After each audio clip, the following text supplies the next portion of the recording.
So at 7:02, we'll all rise for the pledge of allegiance. I pledge allegiance to the flag of the United States of America and to the republic for which it stands, one nation, under God, indivisible, with liberty and justice for all. Susie, if we can do roll call, please. Councilmember Groves. Here. Councilmember Chambers. Here. Councilmember Salzweedl. Here. Councilmember Yankovic. Yes. And Mayor DeBoer is absent. And I'll look for a motion to excuse Mike's absence for I'll that. make that motion. Second? Got that? I guess we'll have to have a vote on that, Susie? Councilmember Groves. Yes. Councilmember Chambers. Yes. Councilmember Yankovic. This time. And Mayor Pro Tem Salzweedl. Yes. Look for approval of the consent agenda for tonight. I'll make that motion. Support? I'll support. Any questions, changes? I see none. Susie, roll call, please. Councilmember Groves. Yes. Mayor Pro Tem Salzweedl. Yes. Councilmember Yankovic. Yes. Councilmember Chambers. Yes. Citizen discussion for items not on the agenda. We have you come on up. And if you could state your name and address, that would be great. My name is Denise Barker. I live at 901 North Jefferson. I understand that the City Council sees the marijuana businesses as an easy way to gain revenue, that the city will be rewarded with state money. There will be new property taxes from new businesses, not to mention the older buildings being made new again.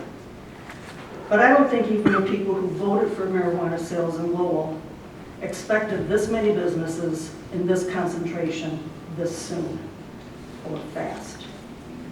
And now one is being planned outside the business district in a residential area. I believe with all my heart that the people who voted for this are as shocked at the direction Lowell is going in as those who didn't vote for it. Perhaps some of you didn't vote for them to be a part of the community.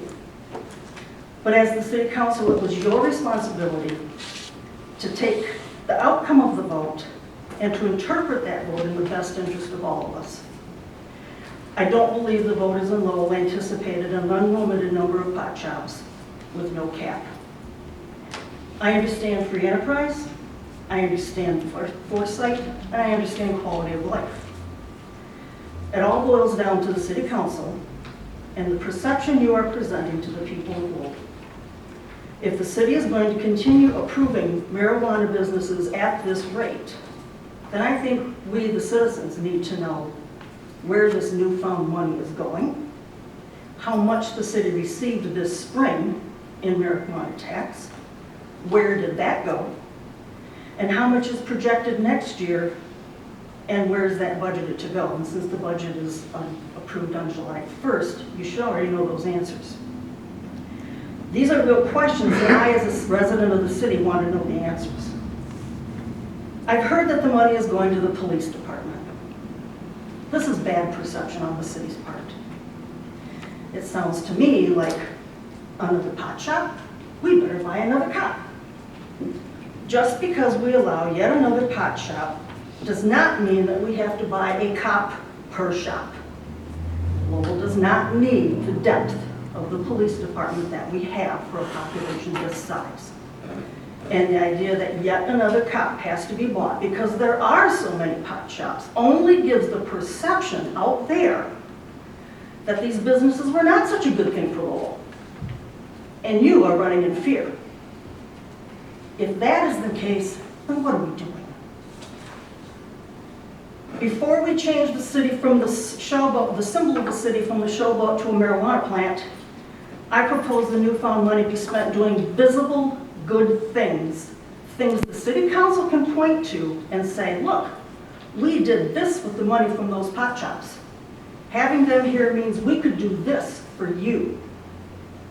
Things we can see, things that improve the daily life.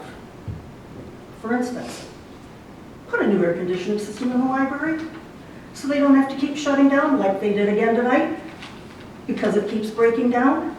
Pony up, they should not have to beg. Paint a few buildings downtown, plant a few trees, fix a street. buy the insurance for the showboat. You knew it was coming. The city benefits from everything that happens with that showboat in every way. So again, pony up. Or start a designated, transparent, untouchable fund to develop the fairgrounds into the proposed park after the fair moves out this year.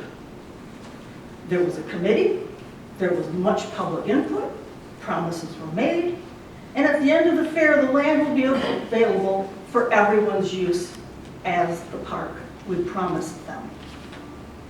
What a shame it would be to hear, we don't have the money.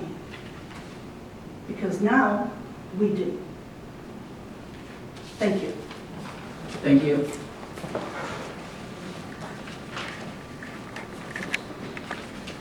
Good evening. Perry Beecham, I reside at 924 Riverside Drive. I attended Saturday's Coffee with Council, and Marty was there, and I had a couple questions, and Marty said, I'll bring it up, maybe Jessica will be here and bring it up at that meeting.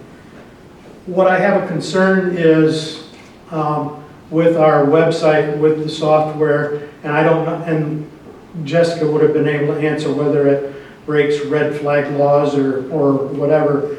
But if you're, and this was brought to me by a neighbor which had a concern.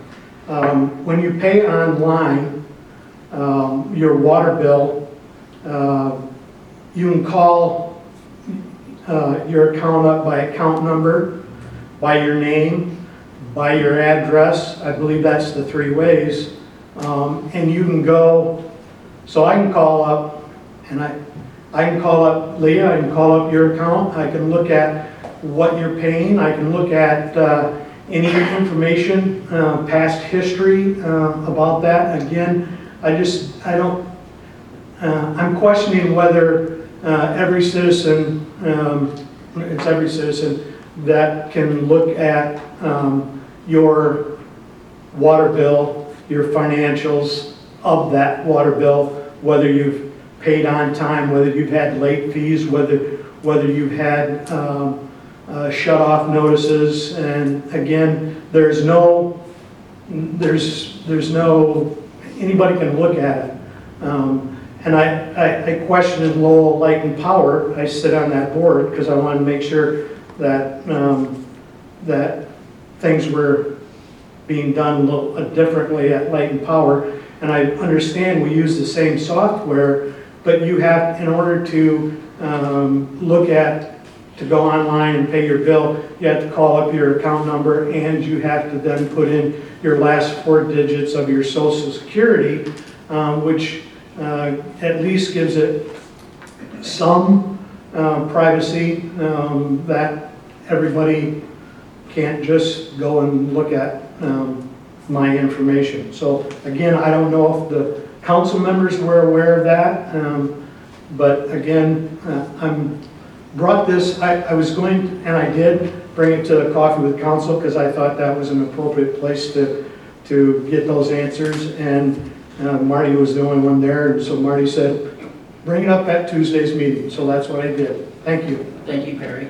Yeah, we were sitting here with Perry, and we actually put a name in of a person here in town, and their entire history pops right up.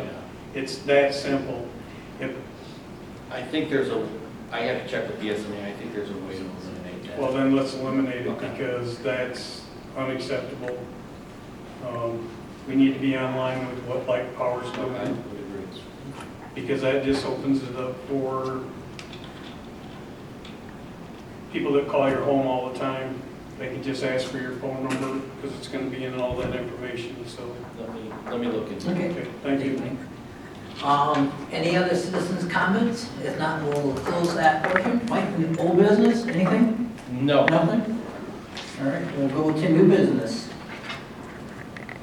The city of Lowell has received a request to vacate an undesignated street plat between 420 West Main and 508 West Main. Tyler Velting, who is one of the owners of New Union Brewery, owns both properties while under separate limited liability corporations. They are requesting to vacate the alleyway as part of a future expansion of the new Union Brewery. This is different from the vacation of High Street, as this requires approval from the governing body, and the previous vacation that required circuit court action, as this was adjacent to a public waterway. I've attached the vacation request. I've confirmed with the Kent County Register of Deeds that there are no claims or easements to the alleyway. The applicant also conducted a title search, which found the same. The applicant is here tonight if you have any questions. I also had presented Resolution 11-21. I'm recommending the Lowell City Council approve Resolution 11-21 to vacate the undesignated street plat between 420 and 508 West Main Street. I have a question. Does Sure. that alley then come off of, because it's not Lincoln Lake, it's Hudson right there? Is that how you would gain to the alley? Well, it's actually, it would be Lincoln Lake. It's it's west of Hudson. So the way it works is when you vacate a street, and we've done a number of street vacations in the city.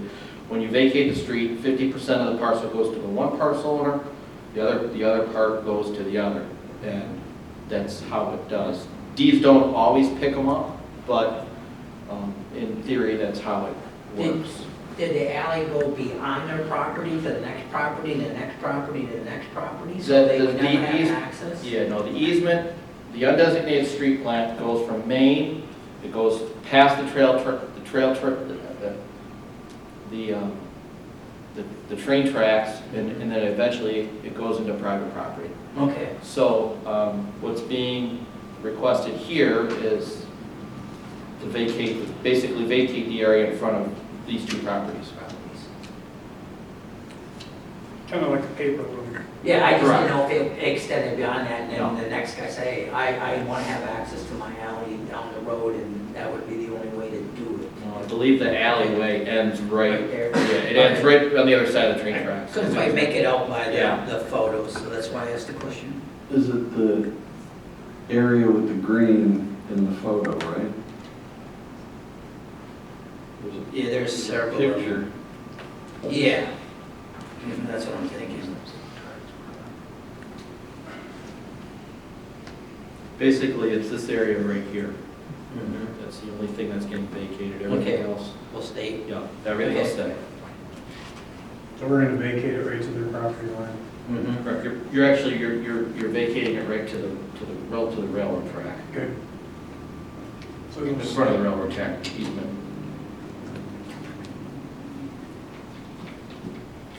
I must have done that when Barry's put that, or well, before it was Barry's, put that addition on the back of the body shop. See that road would went right through there.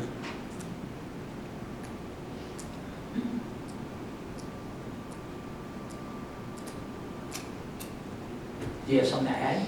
No, I just thought you might have a question, but it seems like y'all have it well in hand. I'm Philip Slot, the attorney's applicant for the attorney for the applicant, pardon me. Well, then I'll look for a recommendation for resolution 11-21. I'll make that motion. Support. Any more questions? Susie, roll call, please. Mayor Pro Tem Salzweedl, Yes. Councilmember Yankovic, Yes. Councilmember Chambers, Yes. and Councilmember Groves. Yes. Mike? Water systems, skate upgrade. Dan. Dan, I'm sorry, it's right, Dan. I did see that. Thank you, ladies and gentlemen. Yep, you're welcome.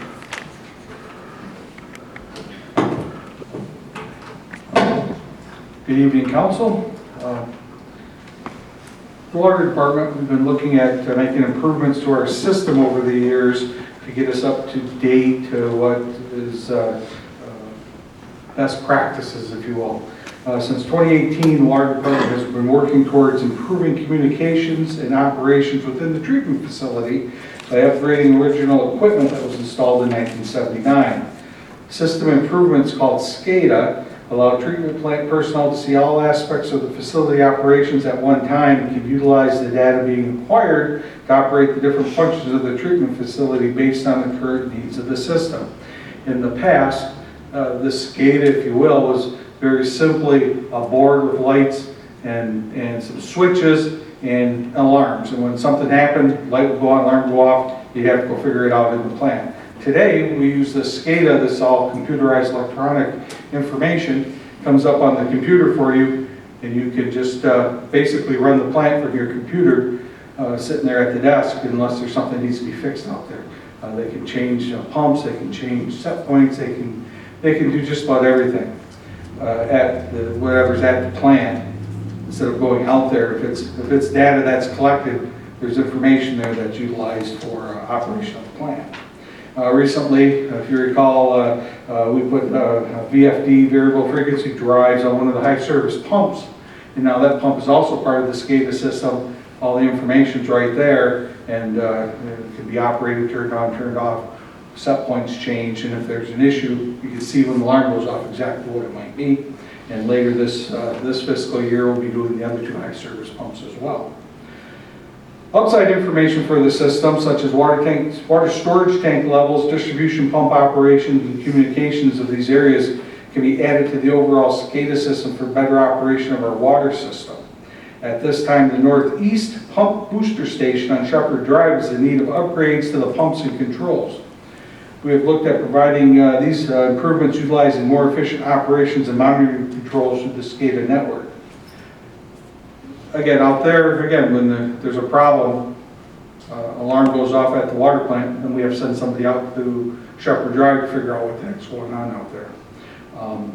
Current operations are preset utilizing hard tank level set points that operate the pumps to bring the high pressure system up to the proper water levels and system pressures.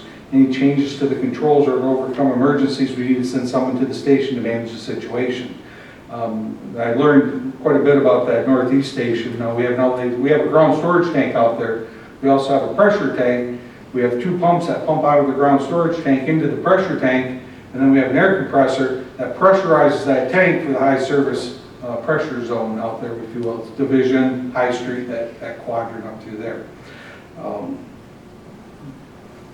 We'd like to put this all into the SCADA system as well so that it can be operated more remotely from the water plant, or in some cases we can actually see the information on our computers, our laptops, and wherever we're at we can sign in and see the information, but we can't change it. Somebody can't manipulate it. You can't get on there and manipulate anything. If you could get in there, it's all been manipulated at the water plant. We've been in contact with RS Technical Services here in Lowell to set up of the SCADA and operational system at the Northeast Pump Station. RS Technical has been our SCADA contractor since the city started to convert over to the system. They designed the water plant SCADA and will design the Northeast Pump Station SCADA so they will smoothly integrate together. They have provided us with a quote for the necessary equipment and labor to upgrade the new control panels, upgrade the electrical wiring, install the necessary monitoring and communication systems, and upgrade the 3 pumps with the variable frequency drives and all the necessary labor and installation of the system. Installation of the VFDs on the 3 pumps will allow the pumps to be controlled to meet system demands, similar to what we have done with the high pressures, the high service pumps at the water plant. The in-house design by a local company has been very helpful at the water plant, especially for follow-up service and any troubleshooting that may take place. They understand the integration between what they built for the water plant and what we need up at the Northeast Station. Again, they're local. They've been working on our system for 3 years and of our SCADA system for 3 years, but they also been working on the plant controls for many years prior. They're very seasoned knowing our plant, our water plant.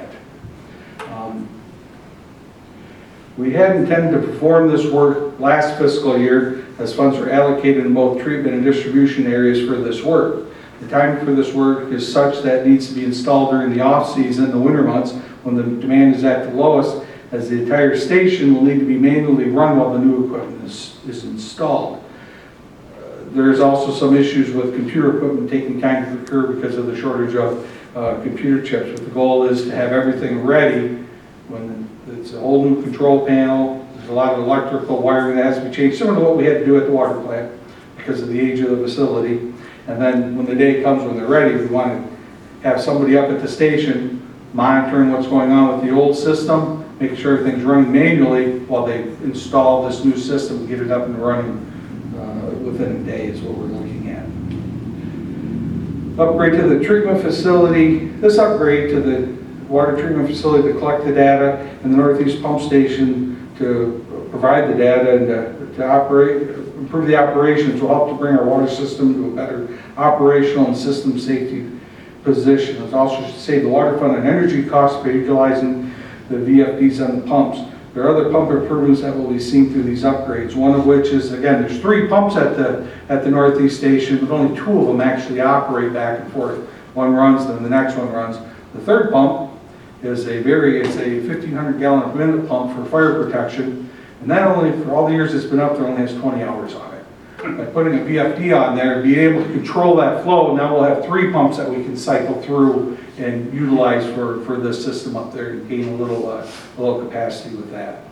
Then we also are looking at a way, there's only 1 air compressor up there. Something happens to the air compressor, we can't pressurize the system. That's not good. So we're looking at ways through the SCADA to install a 2nd air compressor so that too can do the same and switching back and forth. They're looking into how we can make that happen right now. Having the ability to observe the operations of the system at any time, to have instantaneous information available on all the components of the system, to be able to make changes to meet emergency needs will all help to improve the operation of our overall water system. It's my recommendation that we go with RS Technical to make this improvement.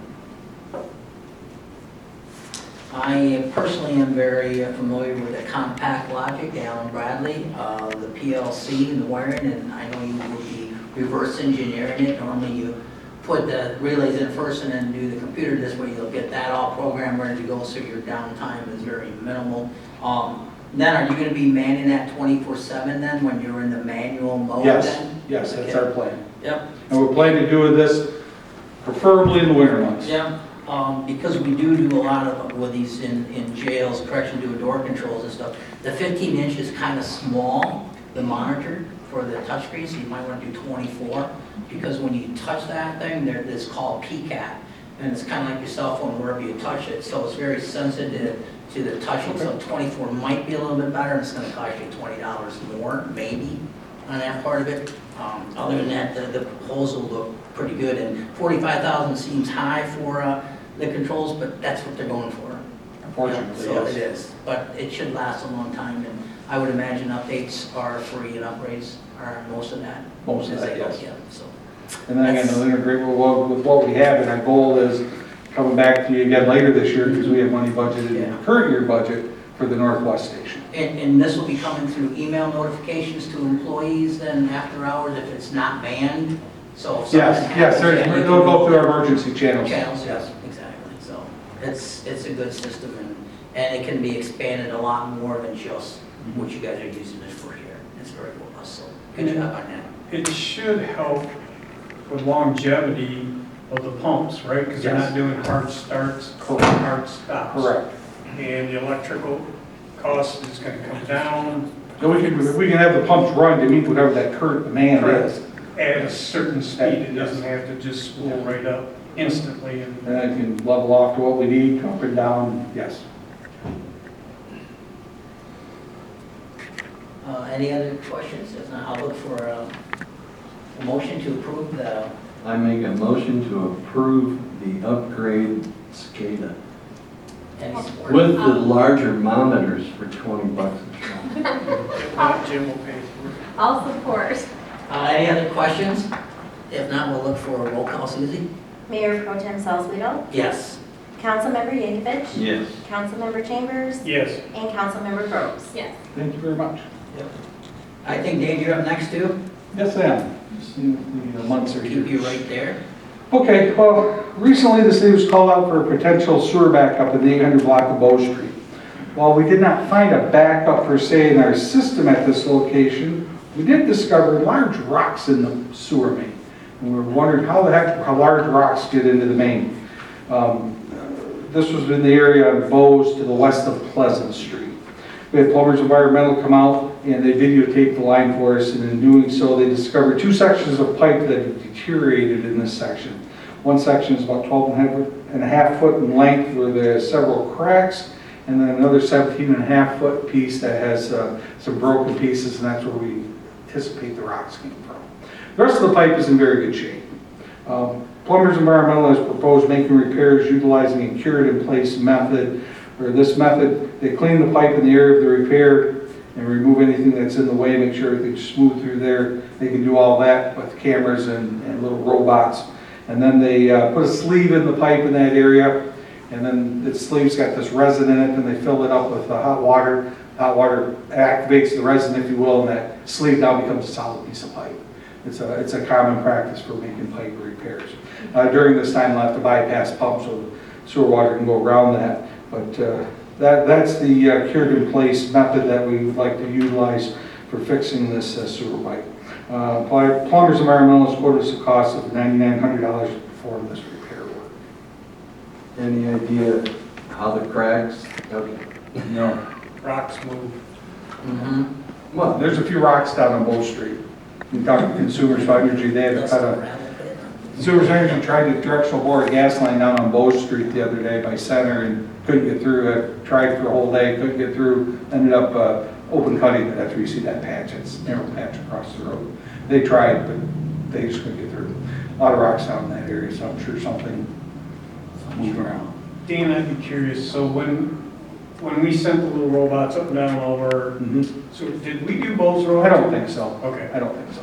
So if we would have, we may have caught it back Yeah, then. you should have, but yeah, I don't think they did because it's not one of the older sections. Now, I wasn't here when they did all that, I'm not sure. I don't find any records of that.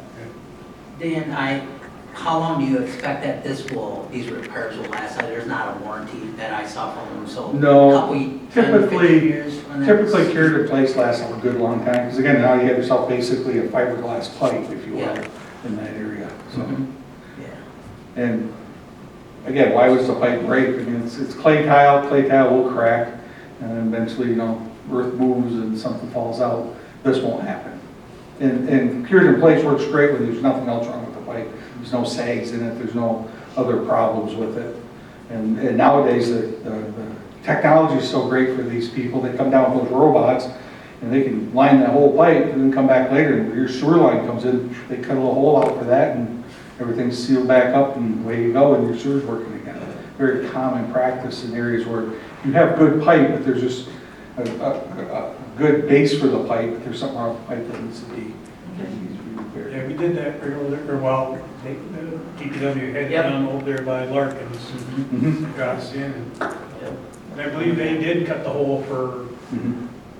so it was pretty cool to stand there and watch those guys sitting back at the truck watching TV on their little joysticks. And That's it. My grandson could do this. But it's quite interesting to watch it, so. With that, then I'll look for a motion to approve Palmer's Environmental for $9,990 to fix those pipes. I'll make that motion. Support? I'll support. Suzie, roll call, please. Councilmember Yankovic, Yes. Councilmember Chambers, Yes. Councilmember Groves, Yes. and Mayor Pro Tem Salzweedl. Yes. Thank you very much. And boards and commission report, we'll start with you, Cliff. I didn't make it to HDC because I had customers, but my wife was there, so I got the skinny. There's really nothing new developing, just a whole lot of upgrades in progress on Main Street. So that's all I got. Leah. Only meetings start next week, so. Marty. I was not present last Monday for a special meeting for Culvers, but it is coming. It'll go right next to where the Jimmytown's gonna go. And then I have planning commission Monday night. And thank you for attending the weekend for the Coffee with Council. I try not to miss them, but it was one of those weekends. He had Perry, and he had a list. Yeah, I thought, I wasn't sure when the next LLP board meeting was, so I did ask just in case it was tomorrow night, but I will be busy, but I can make next Wednesday, so I don't need anybody to fill in for me, so yeah, my boards are coming up too. Mike, managers report. Sure. The Foreman project is near complete. This week they just need to finish raising the castings and then putting the top coat on, and then some restoration, so the road should be done, hopefully by the end of the week. The Jane Ellen project began today. They started to mobilize, and I believe they're going to start removing tomorrow. The Alden Nash project, the Kent County Road Commission is doing from Maine to, or from Fulton to Foreman will begin on the 12th of July with the completion sometime around July 26th. I did receive word last week from Mark Anderson that the trail received $250,000 from the Meyer Foundation. The way I understand it, there's about a gap of about $250,000 left to complete the project. We did have an issue with the showboat last week. The rains from last weekend, they generated water rose up along one of the stairwells, and the water peered in to the side door on the second floor, and as a result, the carpet had to be removed. So about 2/3 of the carpet in the second floor. We're still in the process of piecing together what was at fault that caused it. I'm working with Wolverine on that. I hope to have that hopefully figured out hopefully by the end of the week. The one thing is that if you recall with the insurance, with the $50,000 deductible, the insurance will not cover this. But there may be some fault from some people involved. I'm still trying to figure that out. When I know more information, I will let you know. And then I will reach out to the KDL about the. You'd asked me for the statistics for the library at the last meeting, but I wanted to wait till after the fiscal year so I can get better data for you. So I will be reaching out to them sometime this week on that. And that's all I have. Mike, in regarding the showboat, there is a relatively easy fix, is there not? So that may not happen again?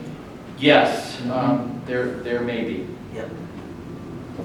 While we're on the showboat, maybe between the two of you could answer. I had two people ask me, so I'm trying to find out.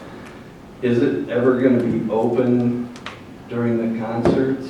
That was... That's really Showboat 6's call. Okay. But I know they were talking about possibly opening up the decks once the staircase came in to go to the second floor. I know they were talking about that, but there was also possibilities of rental opportunities during the concerts as well. So they're still working through that. Okay, thanks.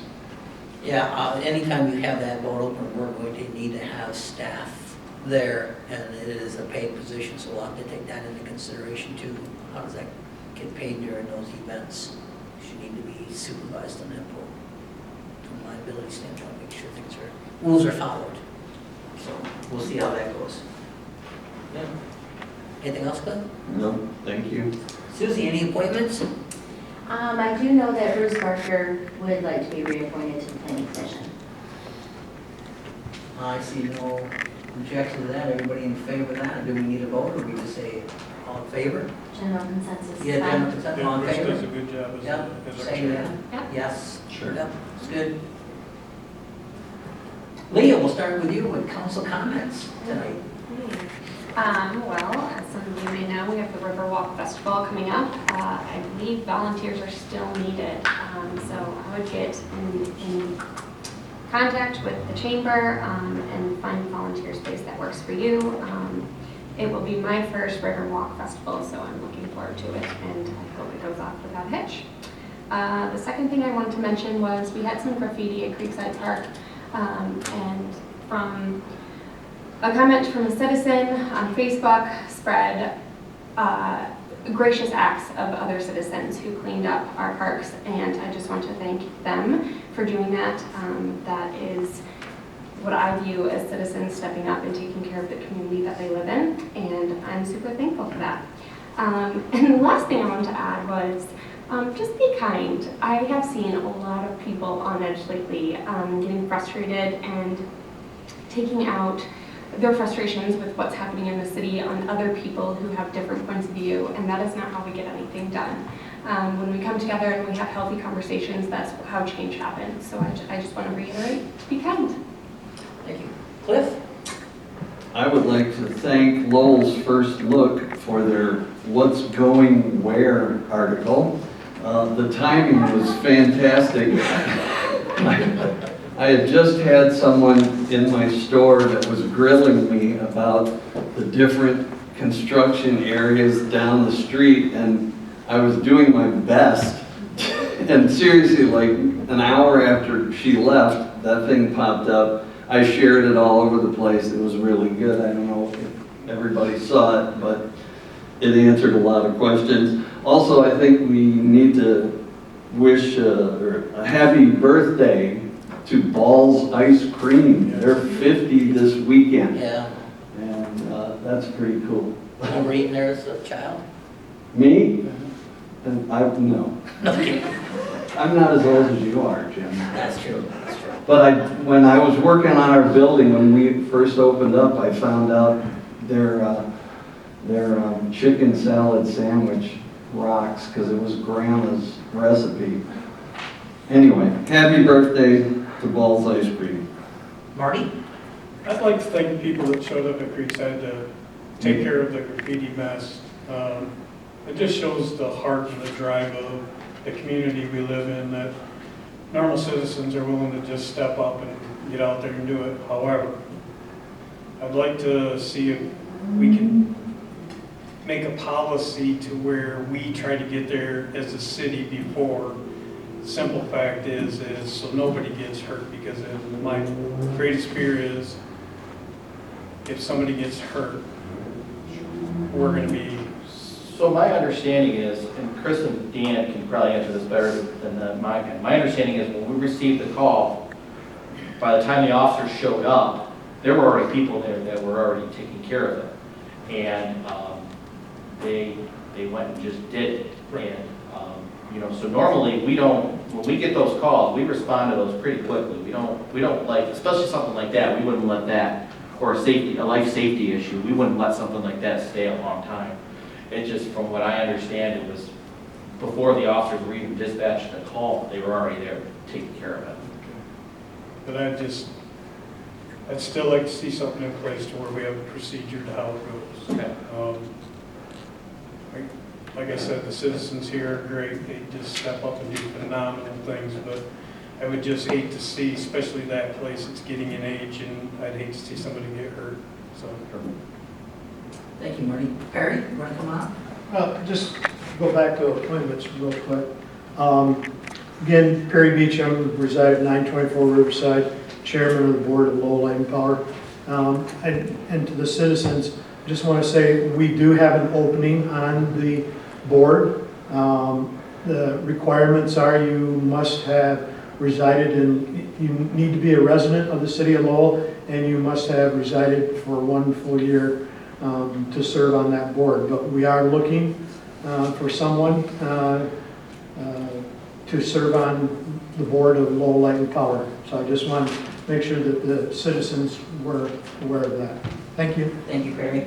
I also want to thank the citizens due to the water damage of the carpet over at the Showboat. 2 members of the committee went over there on their own time and scrubbed up the glue that was on it. And this couple is considerably older than I am, and I'll be 68 this year. So my hat's off to them for going over and trying to save some money that we didn't have to pay for that, and they did it out of the kindness of their heart. So thank them for that. And the other thing is lately I've been hearing a lot of kind of negative things on Facebook. It seems like that there's a few residents out there that kind of make some negative comments, and it seems to be reflecting how we as the citizens feel. And I know it's just a handful of those, but again, I'm hearing more and more of that from people in Lowell as I travel around. I like to see a little bit of that stop there. You're always going to have those naysayers out there, but it is a good community. We have a ton of good people, and then that happens. And I do want to thank, this is one of our larger crowds we had in person in a while, so thank you all for coming out tonight. And with that, Marty, I look for an adjournment. I make a motion that we adjourn at 7:41. All in favor? Aye. Yeah, aye.